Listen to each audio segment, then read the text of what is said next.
Madame, Mesdemoiselles, Messieurs, bonjour. Nous sommes ici, place Saint-Pierre à Rome, pour une émission spéciale à l'occasion des 25 ans du pontificat du pape Jean-Paul II. Vous savez que KTO a décidé de déployer pour la circonstance des moyens colossaux, à la fois humains et logistiques, pour vous rendre compte de la meilleure façon de cet événement considérable dans le monde de l'Église. Plusieurs émissions seront enregistrées ici, KTO Magazine spécial Rome, avec... Nous avons décidé donc de décliner ces émissions sous différents thèmes. Aujourd'hui, premier thème, le pape et la morale. Vous savez que ces réflexions, ces convictions ont influencé toute une partie de la jeunesse et ont marqué des générations entières. Alors avec nos deux invités ici présents que je vais vous présenter, nous allons essayer d'étudier cette question qui tient à cœur à de très nombreuses personnes. Tout d'abord, Monseigneur Jean Lafitte, professeur d'anthropologie et d'éthique à l'Institut Jean-Paul II pour la famille ici au Saint-Siège. Pour le mariage et la famille, oui. Pour le mariage et la famille. À vos côtés, le Père Pascal Hide, official à la Congrégation pour l'éducation catholique du Saint-Siège. Alors tout d'abord, peut-être, pouvez-vous nous présenter ce lieu ô combien mythique ici où nous sommes? Alors, je ne suis pas un guide officiel, mais en tout cas, il faut voir qu'il y a 2000 ans, il n'y avait absolument pas de place. Il y avait à la place même de ce qu'on appelle le palais apostolique, là où habite le Saint-Père, où travaillent les différents bureaux qui sont autour de lui, il y avait une colline. Une colline qu'on a dû totalement abraser pour construire cette immense basilique qui d'abord au début était une basilique construite par l'empereur Constantin. Et avant même qu'il y ait ça, il y avait un immense cirque, un cirque de Néron, où les chrétiens étaient martyrisés. Et vous avez juste devant moi, en fait derrière vous, un immense obélisque. Et cet obélisque, qui était en plein milieu du cirque de Néron, était celui qu'a vu Saint-Pierre lorsqu'il a été crucifié la tête en bas. Et donc, on peut dire que Saint-Pierre, quand il est mort, a vu le triomphe apparent du paganisme, désormais peut voir dans la gloire du ciel que cet obélisque lui-même signifie maintenant au contraire la présence de la foi chrétienne. Alors il y a autre chose qui est intéressant à noter, donc là on voit une espèce de raccourci d'histoire, c'est que cette place qui a été pensée par Michel-Ange et aussi par Bramante a d'abord un peu la forme d'un plat, et les colonnades du Bernin de chaque côté, c'est un petit peu comme deux bras qui sont là pour accueillir les touristes qui viennent du monde entier. Alors, en plus, à l'époque de Michel-Ange, il n'y avait pas cette grande avenue qui était tracée il y a maintenant un peu plus de 50 ans. Il y avait des maisons jusqu'au bout, de telle façon que les pèlerins qui venaient ici avaient l'impression très très étonnante. En fait, ils arrivaient dans une espèce de fouillis de petites maisons, et au dernier moment, ils débarquaient et ils tombaient sur cette immense façade, avec une impression de grandeur immense tout à coup. Donc ils découvraient ce pourquoi ils avaient cheminé pendant des jours et des jours. Parce qu'il ne faut pas oublier, aujourd'hui pour nous, Rome c'est le lieu où habite le Saint-Père, mais c'est d'abord le lieu où sont morts les apôtres Pierre et Paul, et on venait d'abord ici en pèlerinage. La raison pour laquelle Rome est Rome, la raison pour laquelle le Saint-Père est là, c'est d'abord parce que les deux colonnes de l'église qui sont Paul d'un côté et Pierre de l'autre sont morts. Et si on a construit cette basilique, apparemment en dépit du bon sens, sur un endroit où il y avait des marais, donc c'était extrêmement complexe, alors que si on la construisait 100 mètres plus loin, il n'y avait pas de marais, donc c'était extrêmement simple. Si on l'a construit là, c'est parce que l'endroit même où Pierre a été enterré est considéré comme un lieu saint. Et le lieu lui-même étant sanctifié par cette présence, on a estimé qu'il était nécessaire de construire cette basilique. Alors on sait bien que Pie XII, quand il a fait des fouilles, est tombé sur un squelette dont on pense quand même que très probablement c'est le squelette de Pierre. C'est un squelette d'un homme de 60 ans, dont on s'est rendu compte qu'au niveau du genou, il y avait de l'arthrose.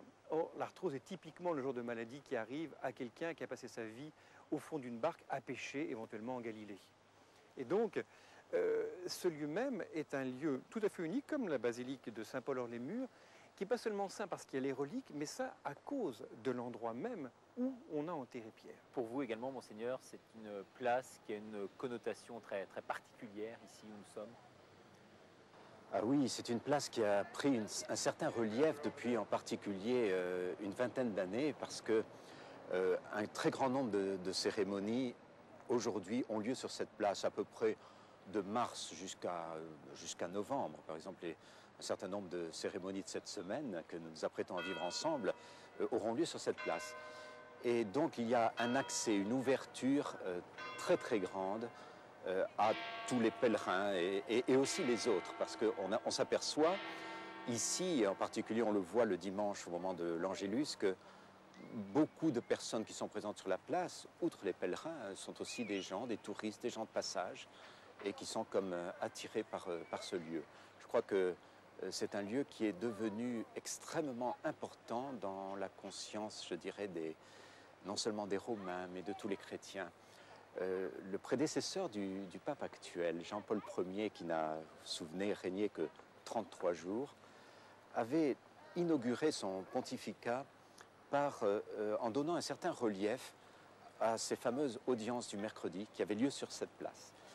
Et ça a donc renouvelé un petit peu le genre, de sorte que quand son successeur est arrivé, eh bien tout naturellement, les catéchèses du mercredi ont pris un relief, je dirais, matériel, visible, tel qu'elles ont pu être le lieu d'enseignement extrêmement riche que nous connaissons. Et un lieu de rendez-vous, en fait. Et de fait, un lieu de rendez-vous. À la fois les pèlerins, les touristes du monde entier savent bien que tous les mercredis, à partir de 10h30, peuvent venir et rencontrer le Saint-Père. Venir et rencontrer et écouter effectivement ces catéchèses. Il y a un message qui est délivré qui est très important. Il en a tenu près de 1000 ici, je crois, depuis le début de son pontificat. Oui. Nous sommes colossales. Absolument. Alors, il les tient bien sûr en italien et après cela, il fait un résumé en différentes langues. Ce qui permet donc à chacun de pouvoir entendre quelques mots dans une des grandes langues diplomatiques. Et d'autre part aussi, les groupes qui sont présents, en général, se font connaître à ce qu'on appelle la secrétaire d'État, qui correspond un petit peu au ministère de l'Intérieur, au ministère des Affaires étrangères. Et donc, exactement, et ces groupes-là sont salués avant l'arrivée du Saint-Père. Donc toutes les personnes qui sont là sont aussi accueillies et se sentent chez elles. Et de fait, quand on est à Rome, moi qui suis français par exemple, je me sens chez moi. Alors effectivement, derrière le discours du pape, il y a des messages très forts, systématiques, où prend-il le temps de les expliquer à travers les catéchèses? J'imagine que oui. Délivre-t-il systématiquement un message? C'est autant de questions qu'on peut se poser. Ce qu'a annoncé Jean-Paul II par rapport à Jean-Paul Ier, c'est qu'il a voulu faire un enseignement sur le long terme. Par exemple, il a commencé à partir du mois de septembre 79, donc un an après son accès au trône de Pierre, il a lancé une série de catéchèses qui est le plus grand enseignement qu'on ait fait dans un domaine, sur des catéchèses sur le corps humain. Il y a eu 129 catéchèses sur ce sujet-là qui ont couvert quelque chose comme 5 ans.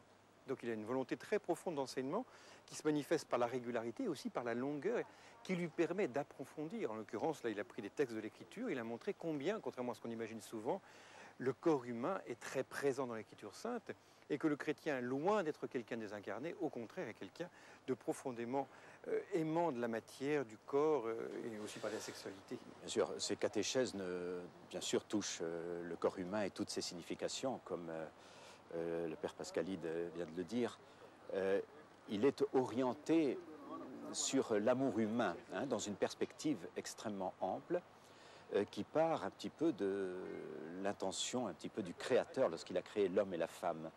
Et donc, nous avons une vision qui est extrêmement large et qui permet justement de bien comprendre cette richesse de sens du corps humain dans une perspective qui montre que le corps est aussi un moyen d'expression d'un amour et qu'il a été créé et il fait partie de cette richesse qui permet à l'amour humain de se réaliser conformément au dessein du Créateur. On aura évidemment l'occasion. Jean-Paul II va jusqu'à dire que nous sommes à l'image de Dieu aussi par notre corps. Donc c'est tout le contraire d'une vision désincarnée. Alors un de nos invités nous disait l'autre jour que rarement un pape n'aura pris la parole autant à temps et à contre-temps. Est-ce que vous êtes d'accord avec cette... Alors, si c'est le cas, il faut s'en féliciter parce que nous nous trouverions tout à fait en conformité avec ce que dit saint Paul. Le salut et le Messie crucifié, nous le prêchons à temps et à contre-temps. Et il est vrai que ce qui est tout à fait particulier de ce pontificat est certainement cette faculté du Saint-Père d'avoir pu proclamer ce message de salut sous toutes les latitudes, à toutes les cultures, et d'avoir eu un souci de le traduire dans des termes qui le rendent véritablement accessible, avec simplicité, mais à la fois avec toutes les exigences liées au message chrétien, nécessaires pour que ce message soit reçu. Un message vulgarisé, mais pas galvaudé pour autant. Pas vulgarisé non plus, mais disons un message simple. Je crois que très vite, alors le pape était préparé pour cela par une très longue formation philosophique, très vite il a traduit les questions que se posent les hommes dans des termes existentiels. C'est-à-dire les grandes vérités chrétiennes finalement rejoignent une attente profonde qui existe au cœur de tout homme. Et de ce côté-là, le désir d'aimer, le désir d'être aimé, le désir d'avoir des enfants, le désir d'avoir une famille ou le désir de se consacrer à Dieu sont des données qui sont propres à l'homme et à la femme et qui sont propres à toutes les cultures. Et la grande force de ce pontificat est d'avoir réussi à le traduire d'une façon telle que ça pénétrait toutes les cultures. Tu as raison de souligner ça. C'est vrai que Jean-Paul II est habité par cette conviction profonde que Dieu et le Christ répondent aux attentes du cœur humain. Ce n'est pas un gadget, ce n'est pas seulement une donnée culturellement située dans un lieu, dans un temps, mais lui-même l'ayant expérimenté, lui-même l'ayant vécu par son enseignement, il a passé son temps à le transmettre en se disant mais il n'y a que ça qui répond à l'appel du cœur de l'homme. Il passe son temps à dire que seul le Christ connaît l'homme. Parce que s'il y a vraiment un point commun dans toutes nos civilisations, c'est bien le souci de l'homme.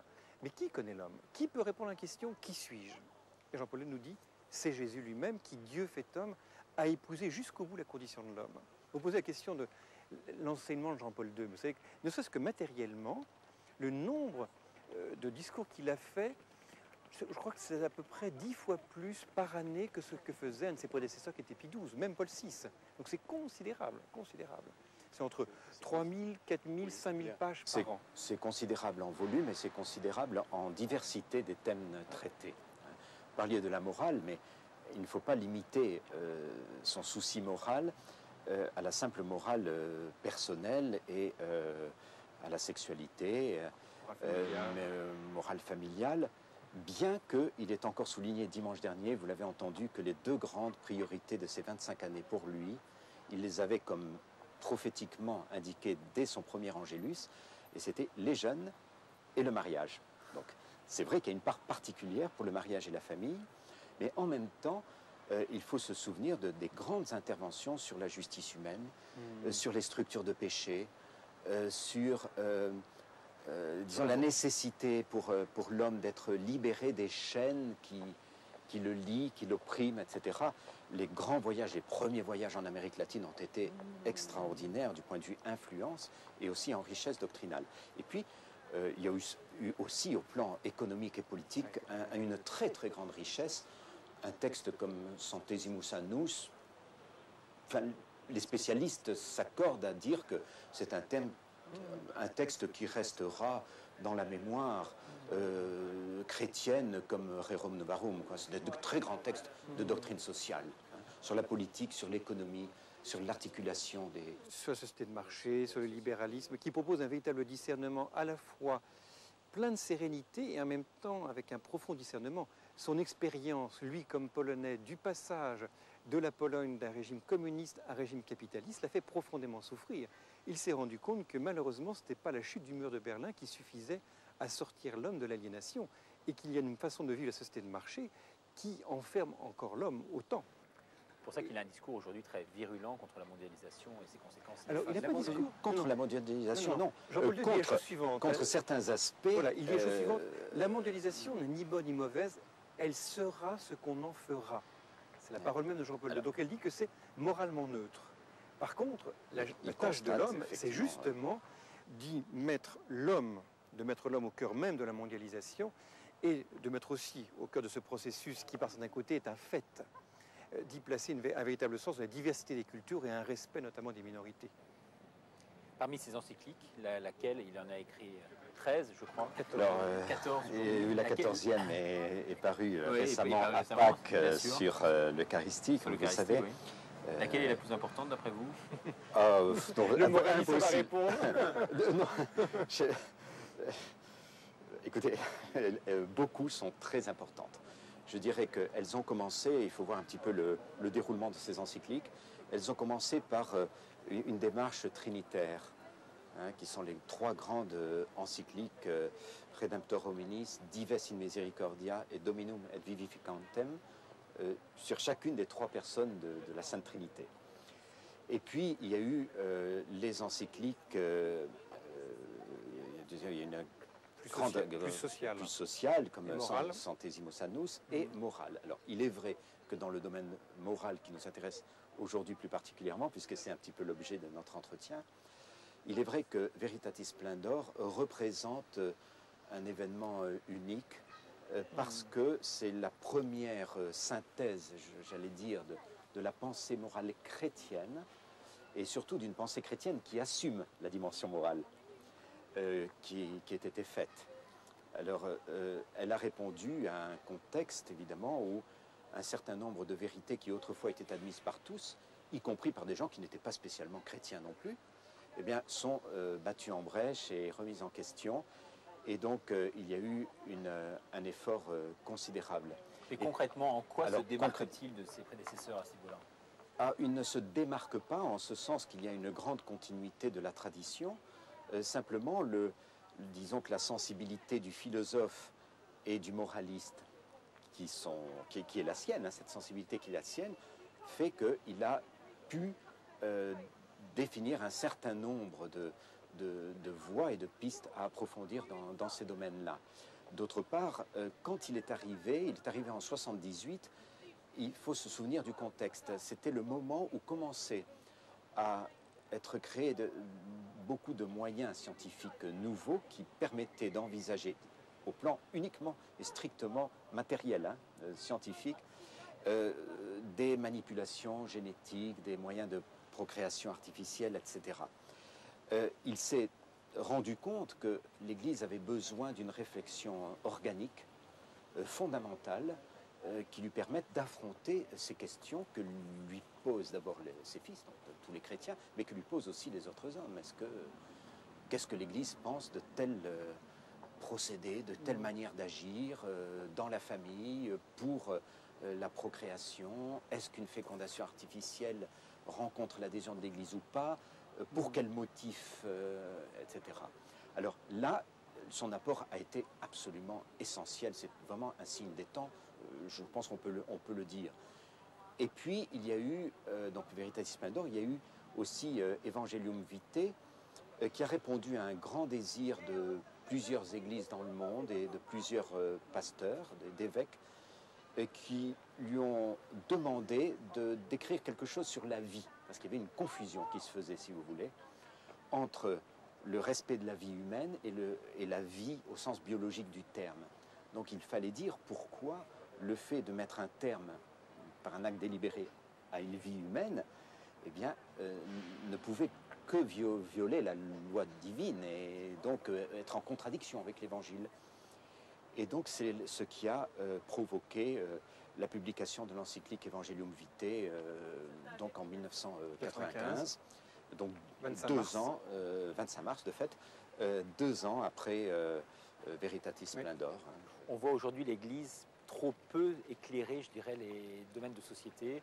On a vu des exemples très récents en France, notamment en matière soit de clonage, bien entendu, et d'euthanasie également, des domaines donc relatifs à ce que vous venez de dire. En quoi, justement, ces encycliques peuvent-elles aujourd'hui nous guider dans ces questions qui sont les nôtres au quotidien?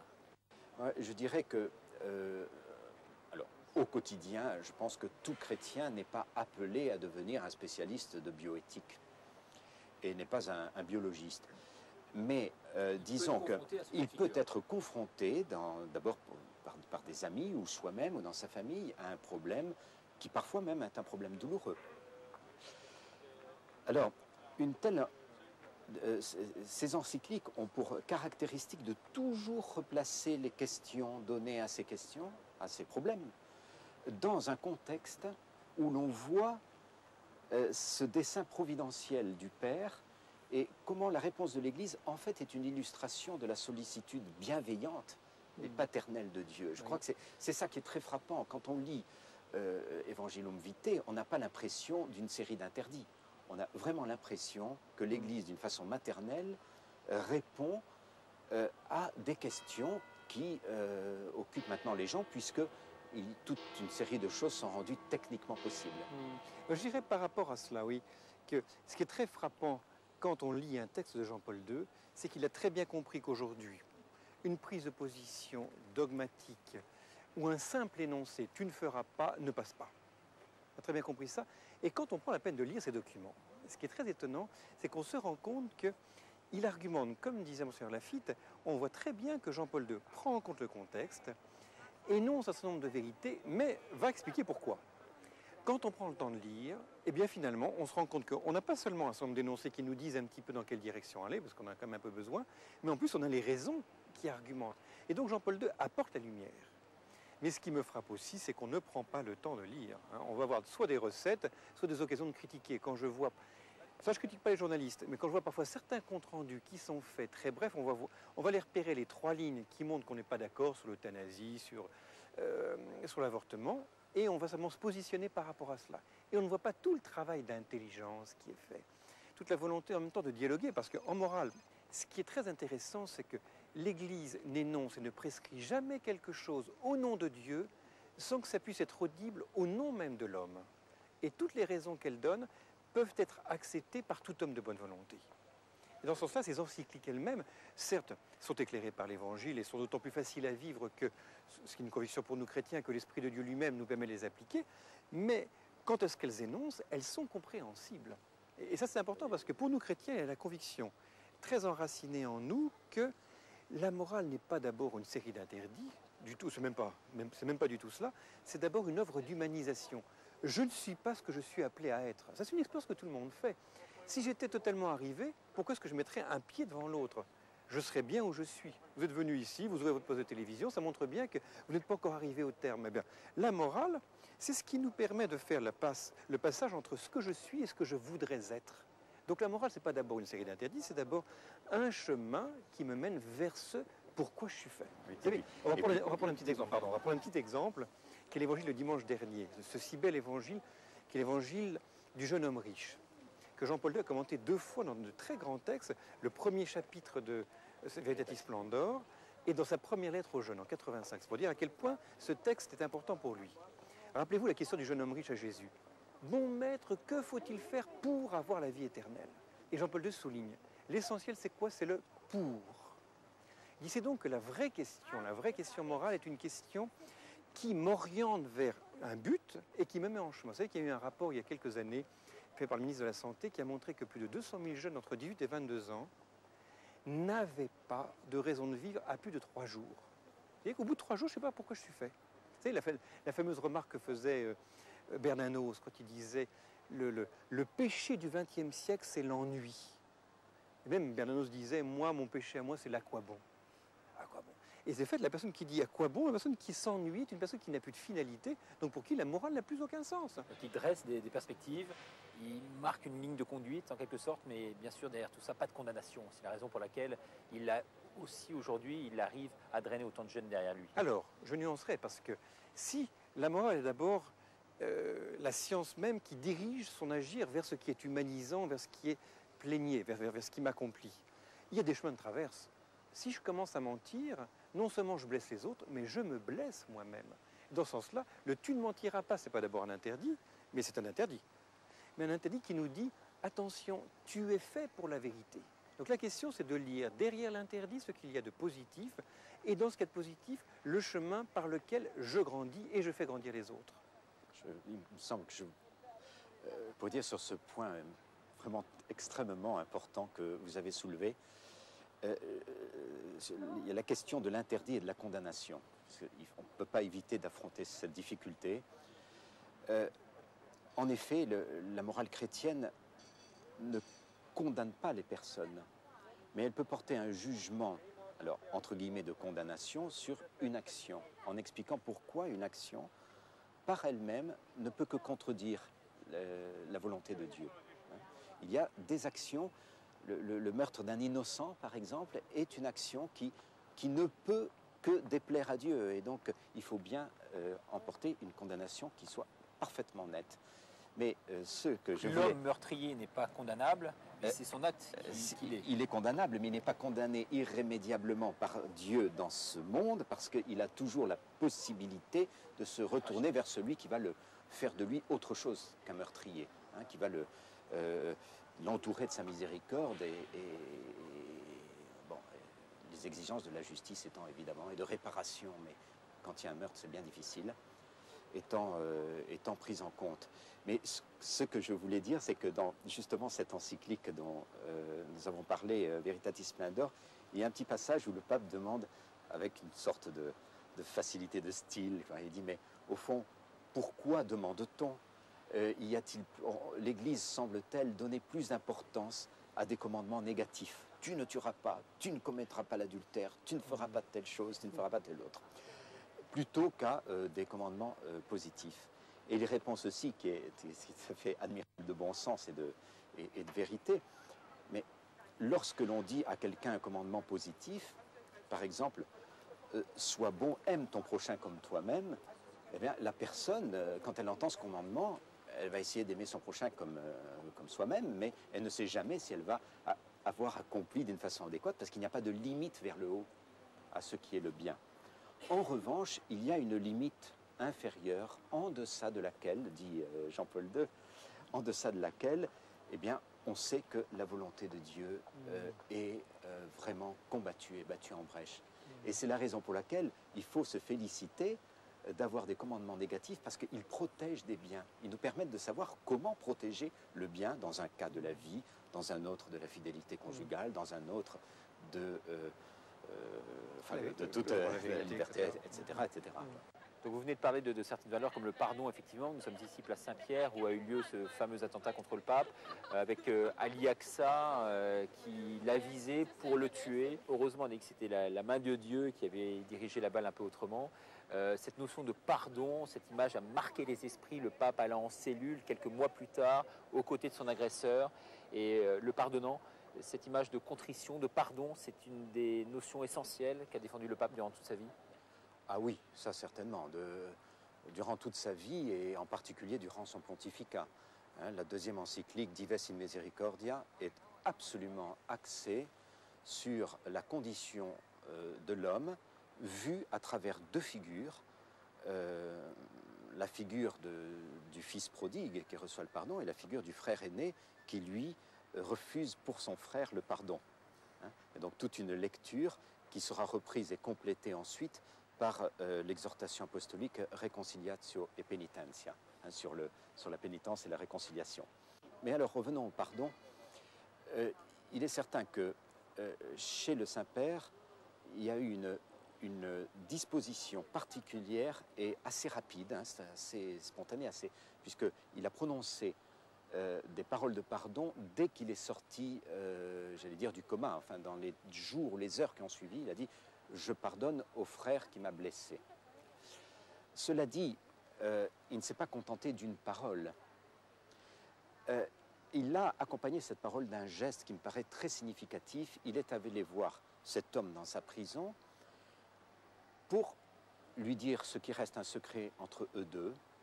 Mais ce que l'on sait, en tout cas, c'est que lorsqu'il est sorti, il a prononcé ces paroles, et je les tiens ce livre de souvenirs du père Vandris qui vient de paraître, hein, il y a quelques semaines, et un magnifique livre, dans lequel il donne ce témoignage que le Saint-Père dit « mais je lui ai pardonné, de tout cœur je lui ai pardonné ».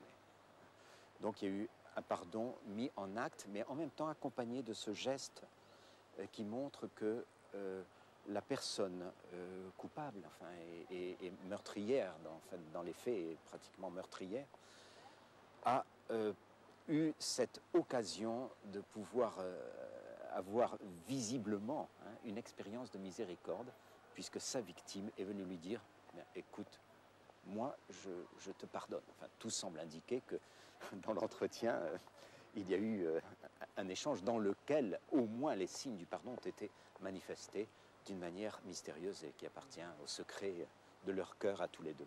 Le pape a dit d'ailleurs, c'est un secret entre lui et moi, et donc il convient de respecter ce qui est un secret. Alors ce que je vous propose, c'est de poursuivre cette belle discussion entamée ici, place Saint-Pierre, dans un autre lieu, non loin d'ici, suite de cette visite ici à Rome pour ces 25 ans du pontificat du pape Jean-Paul II.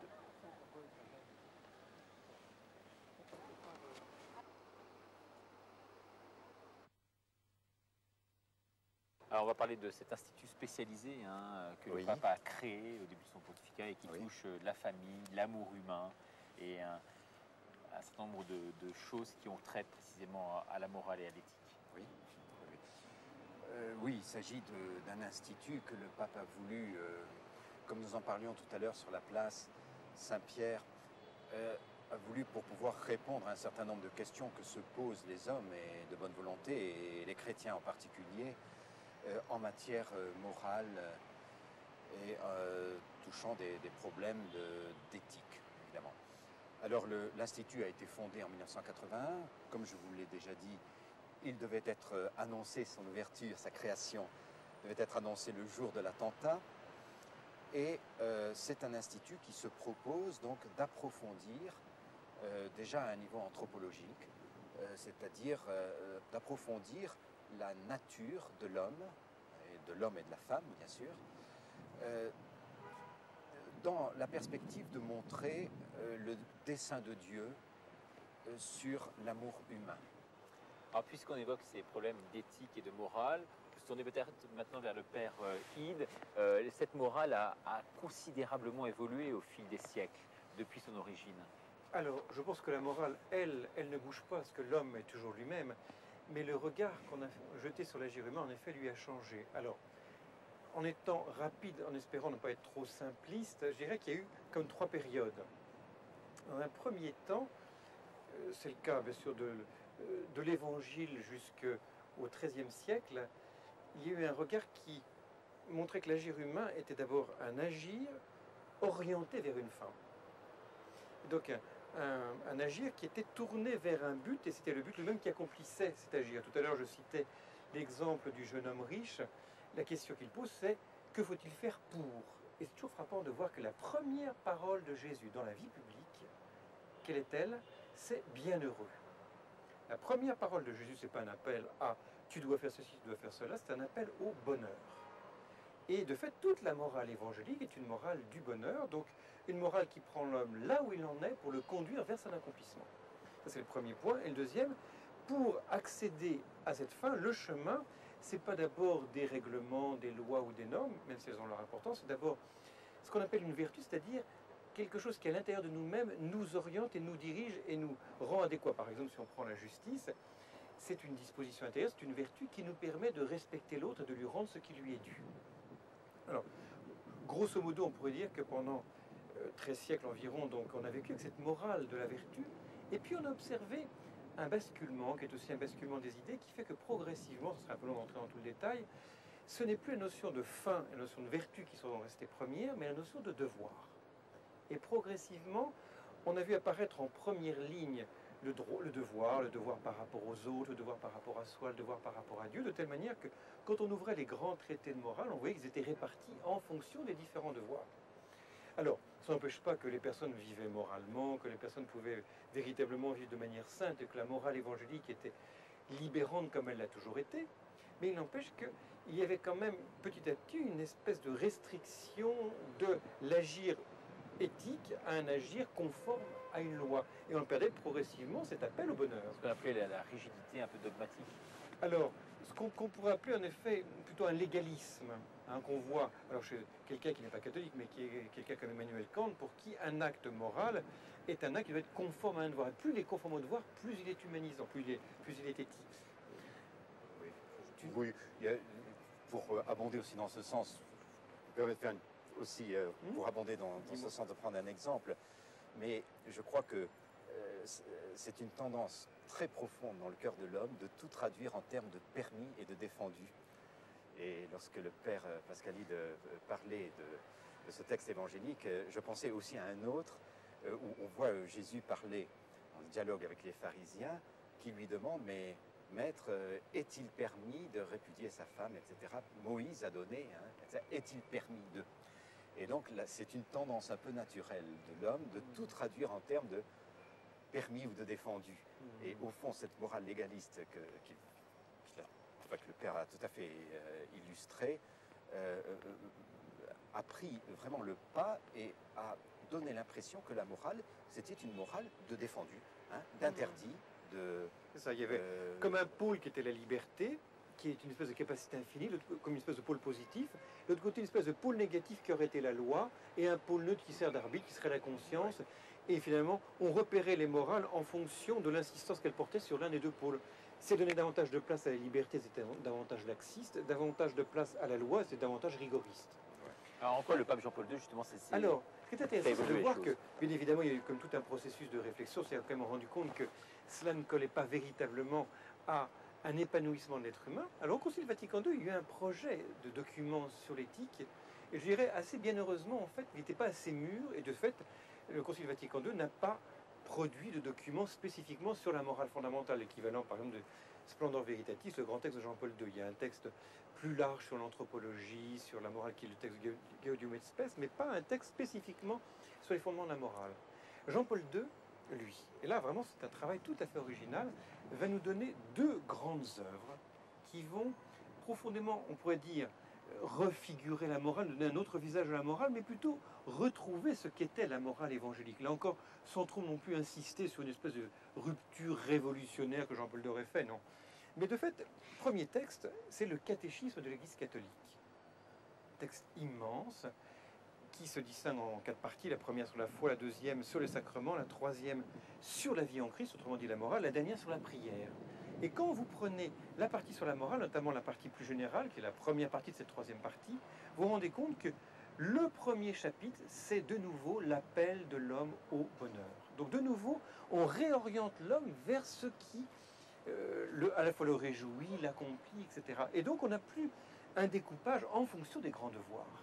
Et ce que le catéchisme de l'Église catholique a mis en place de façon très pédagogique et très catéchétique, c'est le cas de le dire, va être étudié quant à ses principes dans la grande encyclique dont on a parlé tout à l'heure, qui est Splendor Veritatis, où là Jean-Paul II donne les présupposés et explique le passage qu'il opère et de nouveau donc cette réorientation de l'homme vers ce qui le rend heureux. Alors ce qui est intéressant, c'est de voir que le plus souvent, quand on voit les critiques qu'on adresse à l'Église catholique par rapport à la morale, elles peuvent correspondre à un certain état daté et correspondant à un certain nombre de manuels. Même un Nietzsche, quand il critique le christianisme, finalement, il fait référence à un christianisme très moral, et ce moral est en lui-même très légal. C'est une caricature. C'est une caricature qui correspond à l'histoire, mais il ne prend absolument pas acte de la profonde nouveauté introduite ces dernières 10-20 ans par le travail de Jean-Paul II, par aussi le travail de quantité de théologiens qui est derrière. Et qui finalement donc est un retour à une plus grande conformité évangélique et surtout aussi une plus grande conformité aux attentes même de l'homme. Donc ce souci constant de dire, mais ce à quoi aspire l'homme le plus profondément, ce désir est juste et ne peut pas être frustré par Dieu. Donc d'après vous, tous ceux qui disent aujourd'hui que le pape est conservateur dans l'âme, non seulement ont un discours pas en phase avec la réalité, mais en plus c'est un faux débat d'après vous, qui ne se pose pas aujourd'hui. Il est conservateur du bien. Et c'est son devoir d'être conservateur du véritable bien et du bonheur des hommes. Et en ce sens, il est dépositaire d'un trésor qu'il conserve magnifiquement et qu'il transmet, je dirais. Alors, si le mot conservateur fait entrer dans une catégorie, disons, de type sociopolitique, politique, évidemment, on a du mal à s'y retrouver parce que il est tout à fait révolutionnaire dans certains domaines. Et on sait que, par exemple, son action au plan sociopolitique a été colossale en Europe de l'Est. Et au moment, évidemment, de soulèvement de la Pologne, du mouvement Solidarité, Solidarnosc et l'écroulement du communisme, il y a un rôle absolument essentiel, de sorte qu'il est très difficile de le mettre dans une catégorie. Les catégories sociopolitiques, droite-gauche, qu'on affectionne beaucoup en France, conservateurs traditionnalistes, d'abord, elles sont très relatives. Il faut s'imaginer qu'au XVIe siècle, quand le Concile de Trente va dire que le cœur du sacrement de mariage, c'est le consentement entre les époux. Lorsque ça va passer en France, on va dire, mais surtout pas. Ce sont les parents eux-mêmes qui doivent donner leur accord pour. Et les prêtres qui mariaient des personnes sans le consentement des parents, mais seulement avec le consentement des époux, étaient mis en prison. Autrement dit, à l'époque, la famille était considérée comme une valeur révolutionnaire. On dirait aujourd'hui une valeur de gauche. Donc ça montre bien que ces catégories-là sont très situées et sont totalement inopérantes. Alors vous qui travaillez vraiment, Oui. on va aborder peut-être l'aspect, je dirais, plus humain du pape Jean-Paul II, vous qui travaillez avec lui sur les grands dossiers, je dirais, notamment... Oui, travailler avec lui sur des grands dossiers, c'est beaucoup dire. Je ne suis pas un collaborateur immédiat et direct du Saint-Père, mais je travaille en effet dans ce qui est un institut voulu et créé par lui et qui est un institut pontifical et qui a des statuts qui sont très particuliers dans le monde de l'enseignement, disons, universitaire catholique.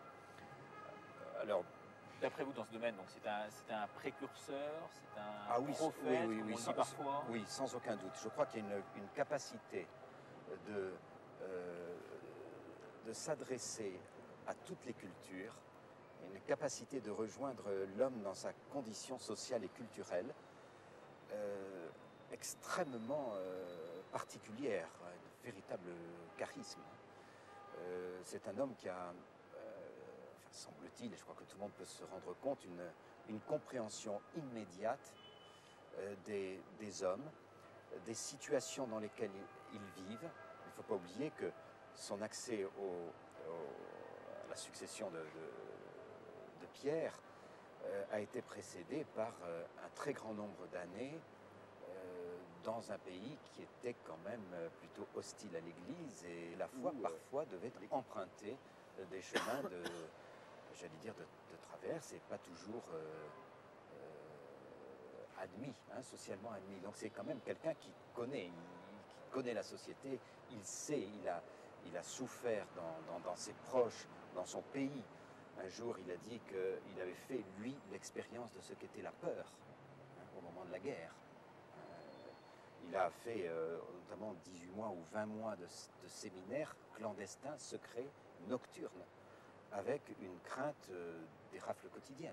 Enfin, c'est donc quelqu'un auquel, j'allais dire, très vulgairement, on ne la fait pas, quoi. Je veux dire, c'est un homme qui, immédiatement, a une pénétration des situations, des personnes, et évidemment le tout à la lumière de la miséricorde. Et je crois que, oui, c'est une figure, enfin, qui dépasse ce qu'on peut imaginer. Enfin, c'est vraiment, enfin, sincèrement, oui. je crois Alors, que... c'est peut-être intéressant de, pardon, hein, Oui, de oui. voir que ce qui est intéressant, c'est de voir que chez Jean-Paul II, il n'y a pas de différence entre ce qu'il dit et ce qu'il fait, ce qu'il vit. Un exemple intéressant, c'est André Frossard, après l'attentat du 13 mai 81, a regroupé un certain nombre de témoignages de personnes qui ont accompagné Jean-Paul II au moment de sa maladie. On sait que donc Jean-Paul II s'est retrouvé à la clinique Gemelli, donc avec cette opération extrêmement lourde. Vous savez qu'après, Jean-Paul II, donc il est sorti de l'hôpital. Il avait donc une rupture de continuité au niveau de l'intestin, donc il fallait raboucher l'intestin lui-même. Donc il est retourné à l'hôpital. Il a eu une infection à un virus. Et là, se posait la question de savoir, mais est-ce que l'on va ou non, au moment de cette infection, est-ce qu'on va ou non permettre à Jean-Paul II de retourner, ou est-ce qu'on va laisser, est-ce qu'on va donc rétablir la continuité intestinale? Et Jean-Paul II voyait bien que les médecins discutaient de son cas. Et un jour, alors, avec humour, il disait aux médecins qui venaient le voir un peu tous les matins, il disait « Alors, qu'est-ce que mon Sanhédrin aujourd'hui a décidé pour moi ?» Et donc il se sentait un petit peu gêné. Et un jour il dit « Bon, si ça vous dérange pas, j'aimerais qu'on parle un petit peu ensemble de la manière dont vous voyez la médecine. » Et c'est le grand patron de Gemelli qui raconte ça, il dit « Et donc, en effet, Jean-Paul II nous a réunis, et il a pris la parole pendant une demi-heure à 3/4 d'heure. Et c'est une chose dont je suis bien certain, c'est qu'habituellement, je ne change pas d'avis. Et là, je l'ai écouté. Et au fur et à mesure, je l'écoutais, je voyais le regard que Jean-Paul II avait sur la médecine. Il nous expliquait un petit peu, en quelque sorte, il nous disait, avant d'être l'objet de votre traitement, je suis le sujet de ma maladie. Et donc le médecin était quand même assez interrogé. Et à la fin, le supérieur de la clinique Gemelli a dit, mais il a changé mon regard sur la médecine. Au point même que Jean-Paul II a dit, si je suis en bonne santé, pourquoi est-ce que vous ne rétablissez pas la continuité intestinale? Donc pourquoi est-ce que vous me renvoyez chez moi? Si par contre je ne suis pas en bonne santé, pourquoi est-ce que vous me renvoyez chez moi? Et donc finalement, lui-même, non pas a pesé, mais a fait comprendre aux médecins qui étaient là que lui-même comprenait mieux de l'intérieur ce qu'il vivait, et donc il pouvait avoir une influence positive sur le diagnostic médical. Vous l'avez testé, je dirais, en tant que professeur. Quel regard portait-il sur ses élèves précisément? Alors, je suis bien trop jeune pour l'avoir connu comme professeur, mais j'ai eu un témoignage de première main de mon professeur à moi, de mon maître de thèse, qui a été son élève à Cracovie et à Lublin, en philosophie. Et il s'agit du professeur Grigiel, qui justement aujourd'hui a été nommé directeur de la chaire Karol Wojtyła, qui a été créée ce matin en l'honneur du pape philosophe. Je ferme la parenthèse. Et donc ce professeur Grigiel, qui est lui-même aussi un philosophe, m'a raconté que souvent ils avaient comme étudiants ce qu'on appelle des travaux pratiques. On appelle ça ici un séminaire. Donc une dizaine ou une douzaine d'étudiants avec le professeur et avec un sujet libre de discussion préparé par les étudiants, un débat avec le professeur. Et le professeur Grigiel m'a raconté souvent que chaque fois que l'un d'entre eux disait une bêtise, comme un étudiant peut le dire, et quelque chose d'absurde, pas très compréhensible, il disait que jamais le professeur Wojtyła ne le reprenait d'une façon cassante ou mordante. Il m'a dit, je ne me souviens pas, je me souviens textuellement de sa phrase, je ne me souviens pas avoir jamais vu, dans toutes ces années d'études avec lui, un seul étudiant humilié par lui. Il a dit, au contraire, quand nous posions une question, alors franchement, qui prouvait que nous n'avions rien compris à ce qu'il avait exposé, il nous regardait en souriant et nous invitait et nous aidait à reformuler notre question, ce qui la rendait intelligible. Jean-Paul II, donc, qui énonce à temps et à contre-temps et avec beaucoup de conviction des vérités, d'ailleurs qui sont entendues beaucoup plus qu'on ne veut le dire, hein, est aussi un homme qui sait exercer une miséricorde qui n'est pas contraire à la morale, mais qui montre que l'amour lui-même est ce d'où surgit la vérité. Je pense à un exemple concret très frappant que j'avais lu, où un jour, deux personnes venaient à la messe du Saint-Père. Le Saint-Père célèbre tous les jours, quand il n'est pas à droite ou à gauche, il célèbre tous les jours la messe à 7 h du matin, donc il traversait la ville de Rome très tôt. Et il tombe sur un pauvre clochard, un pauvre SDF qui était là, qui leur demande, je ne sais plus si c'était de l'argent, et il leur dit, vous savez, bon, on vous donne quelque chose, mais on va faire mieux que ça. On rencontre tout à l'heure le pape Jean-Paul II, on va lui demander qu'il prie pour vous. Et à ce moment, quand il dit ça, ce pauvre homme tombe en larmes, et vraiment tombe, il dit, oh, mais vous ne savez pas ce que vous me dites, vous savez, j'étais prêtre avant.